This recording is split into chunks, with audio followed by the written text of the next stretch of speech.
मित्रांनो नमस्कार. मित्रांनो, सध्या आपल्या सगळ्यांच्या बोलण्या चालण्यामध्ये बिबळ्या हा एक विषय सामायिक झालेला आहे. म्हणजे सध्याचं वातावरण बिबळ्या ह्या प्राण्याभोवती केंद्रित झालेलं आहे. मग तो शहरातला भाग असेल, खेड्यातला भाग असेल, म्हणजे अक्षरशः पुण्यातील लोगाव विमानतळाजवळील बिबळ्यासुद्धा वनविभागाने अथक प्रयत्नानंतर, परिश्रमानंतर पकडलेला आहे. आणि पुण्याच्या आजूबाजूला म्हणजे पाषाणचा काही भाग असेल, बावधनचा काही भाग असेल, त्याच्यानंतर पुण्याच्या आजूबाजूचा जो ग्रामीण भाग आहे, लोगाव वगैरे, इकडं वाघोली, इथं सर्वत्र बिबट्या नजरेस पडू लागला आहे. पिंपरी चिंचवडमधला काही भाग असेल, तिथेही बिबळ्या नजरेस पडू लागलेला आहे. आणि पुण्याचा ग्रामीण भाग असेल, महाराष्ट्रातील विविध ठिकाणी, नाशिक असेल, संगमनेर असेल, जिथं जिथं ऊसाची शेतशिवारं आहेत, तिथं तिथं बिबळ्याचं अस्तित्व. पुणे जिल्ह्यातला उत्तर भाग म्हणजे आपला खेड तालुका, राजगुरुनगर असेल, आंबेगाव असेल, जुन्नर असेल, शिरूर असेल, हवेली असेल, यत्र तत्र सर्वत्र आपले बिबळे महाराज ठाण मांडून बसलेले आहेत.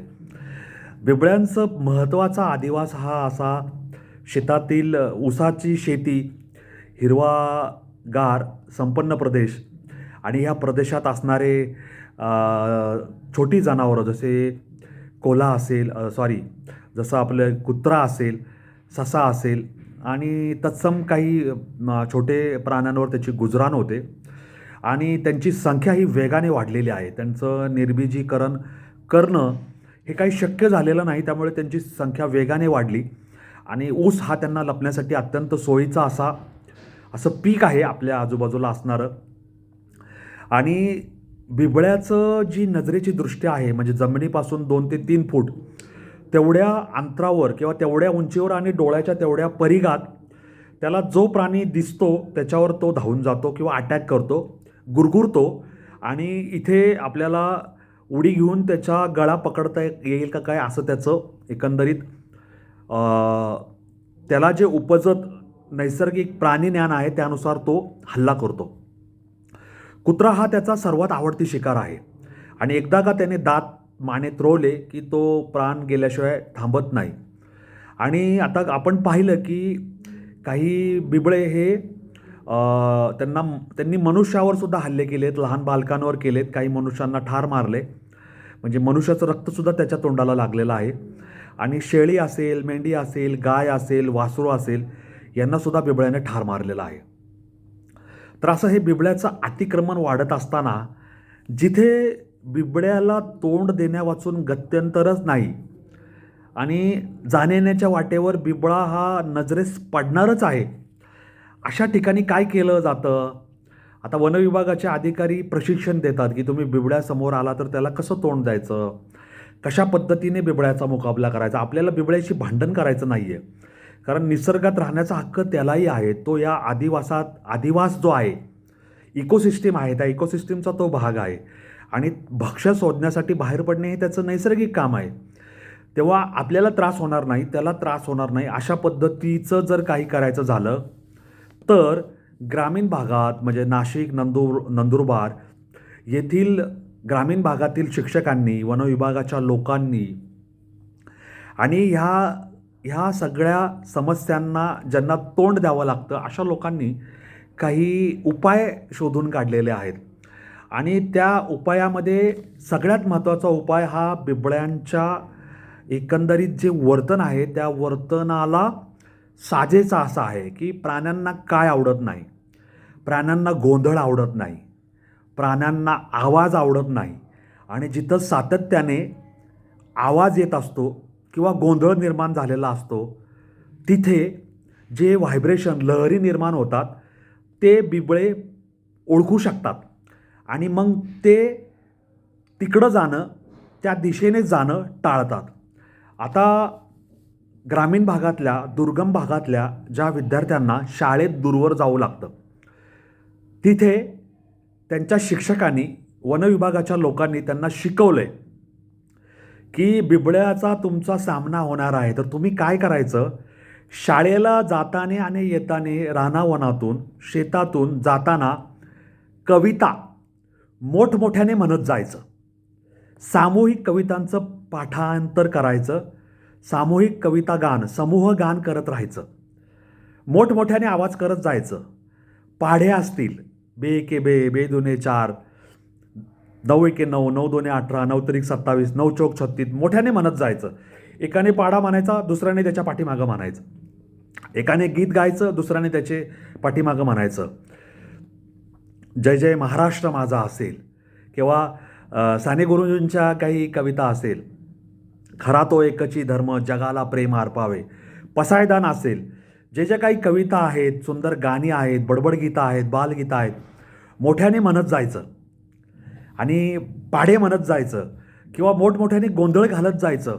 पिपाणीचे आवाज असतील किंवा काही वाजवायचं असेल, डमरू असेल, हे सगळं असं गोंधळ निर्माण करत गेलं तर बिबळ्याला ते जे लहरी व्हायब्रेशन्स असतात, ध्वनी निर्माण होतो, जी कंपनं असतात, ती प्राण्यांना समजतात आणि इथे काहीतरी धोका आहे किंवा इथे काहीतरी वाचतंय, तेव्हा इथं जास्त लोक आहेत, या ठिकाणी जायला नको, आपल्या जीवाला धोका निर्माण होईल.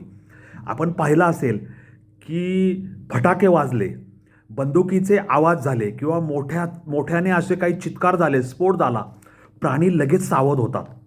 दिवाळीच्या वेळेसही आपण हा अनुभव घेतलेला असतील. तेव्हा असा हा बिबळ्यांना तोंड देण्याचा प्रकार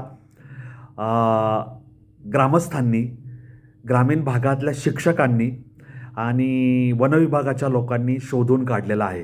कारण हिली एरियामध्ये म्हणजे डोंगर, दऱ्यांमध्ये, जंगली प्रदेशांमध्ये तरस, बिबळ्या आणि इतर लांडगे वगैरे, रानकुत्री यांचा सामना विद्यार्थ्यांना, येणाऱ्या जाणाऱ्या लोकांना सहन करावा लागतो.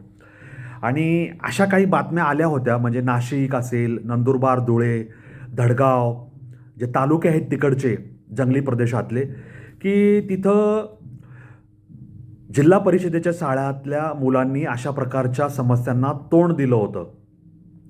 त्याच्यातलंच एक उदाहरण माझ्याकडं आहे की कल्ले खेटपाडा इथे मुलांनी गाणी म्हणणे, पाढे म्हणणे, कविता म्हणणे मोठ्या आवाजात असं काही सुरू केलं होतं.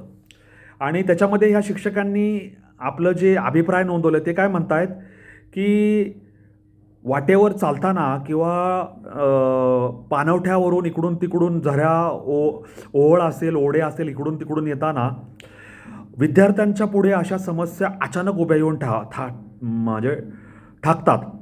तर त्यांना तोंड देण्यासाठी त्यांनी गटागटाने जाणे आणि पाढे, गीत, कविता, गायन मोठ्या मोठ्याने करणे, गोंधळात जाणे, वाद्यांचे आवाज करणे, पिपाणी असेल, शेट्टी असेल, अशा पद्धतीने त्यांनी सांगितलेलं आहे. तर तिथे बतेसिंग पावरा नावाचे जे उमराणी गावचे ग्रामस्थ आहेत या धडगाव तालुक्यातील, त्यांनीसुद्धा अशाच पद्धतीला दुजोरा दिला आहे. आता तिथले जे रुपेश कुमार नागलगावे आहेत शिक्षक, त्यांनी अशा ठिकाणी 15 वर्ष काम केले आणि त्यांनी मुलांना स्वतः 2 ते 5 किलोमीटर चालत जाऊन, म्हणजे स्वतः 2 ते 5 किलोमीटर त्यांना सोबत करून, जे जे विद्यार्थी ज्या पाड्यांवरून, खेडेगावातून येतात त्यांना सोबत करून अशा पद्धतीचा त्यांचा जो सवय आहे ती सवय लावून दिलेली आहे. आणि त्यांचं हे निरीक्षण आहे, वनविभाग, पशुतज्ञ किंवा जंगलात जे काम करतात त्यांचं हे निरीक्षण आहे की प्राणी हे ना आवाज, गोंधळ ह्याला घाबरतात. आणि विविध गटातील लहान मुलं त्यांनी जाता येताना असा आवाज केला, गोंधळ घातला, पाढे म्हणले, कविता म्हणल्या तर ते प्राण्यांना धोकादायक वाटतं आणि ते त्यांची वाट सोडून निघून जातात. तर माणूस आणि प्राणी यांचा संघर्ष हा जुना आहे आणि त्याला तोंड देण्यासाठी कोणी कसं पुढे जातं हे आपल्या लक्षात येईल.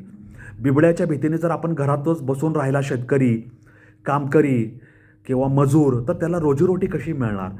बिबट्यालाही तोंड द्यायचं आहे, रोजीरोटीही गमवायची आहे. आपले कोंबड्या, कुत्री, शेळ्या, मेंढ्या, गाय यांचंही संरक्षण करायचं आहे आणि ते सुद्धा अशा भल्या थंडीत की जिथं तापमान 5 डिग्री सेंटीग्रेडपर्यंत खाली आलेलं आहे.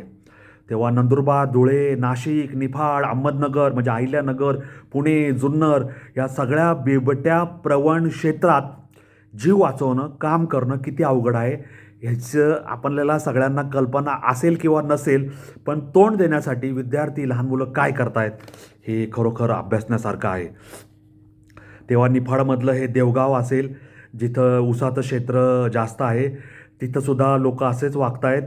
जाता येताना हातात काठी घ्यायची, काठी फिरवायची, काठीचा बंग बंग बंग असा आवाज करायचा, जेणेकरून लहरी निर्माण होतील आणि प्राणी दूर जातील. आणि अशा पद्धतीचा काठ्या फिरवणे किंवा गोफण फिरवणे अशा पद्धतीचं त्यांना प्रशिक्षण देण्यात आलेलं आहे. त्याच्यानंतर गटागटाने जाणे, गटागटाने येणे आणि गुणगुणणे, गोंधळ घालणे, एकमेकाला आवाज देणे, जागते रहो अशा पद्धतीचं हे सगळं काम आहे. आपल्या सगळ्याला हे गंमत वाटते, परंतु वनविभागाच्या लोकांनी कशा पद्धतीने लोकांना, ग्रामस्थांना, नागरिकांना प्रशिक्षण दिलं आहे हे आपण खरोखर अभ्यासण्यासारखं आहे. आणि ह्या सगळ्या ह्याच्यातून आपण लक्षात घ्यायचं आहे की मनुष्याने जंगलावर अतिक्रमण केलं आहे का, जंगलात आपण घुसलो आहे का, आपल्या शहरी निवासात, ग्रामीण निवासात बिबळ्या आलेला आहे. हा अभ्यासण्याजोगा विषय आहे. तर हे सगळं आपण सुद्धा अभ्यासूया आणि ह्याच्याबद्दल आपल्या कॉमेंट्स, अभिप्राय तुम्ही मला लिहून जरूर कळवा. बिबट्या माणूस संघर्ष याबद्दल तुम्हाला काय वाटतं तेही मला लिहायला विसरू नका. आणि असेच व्हिडिओ पाहण्यासाठी माझा चॅनल, यूट्यूब चॅनल अनवट वाट लाईक, शेअर, सबस्क्राईब करायला विसरू नका. एवढंच माझं तुम्हाला सांगणं आहे. धन्यवाद. जय हिंद, जय महाराष्ट्र, वंदे मातरम, जय श्रीराम, जय जगन्नाथ, जय सनातन. धन्यवाद.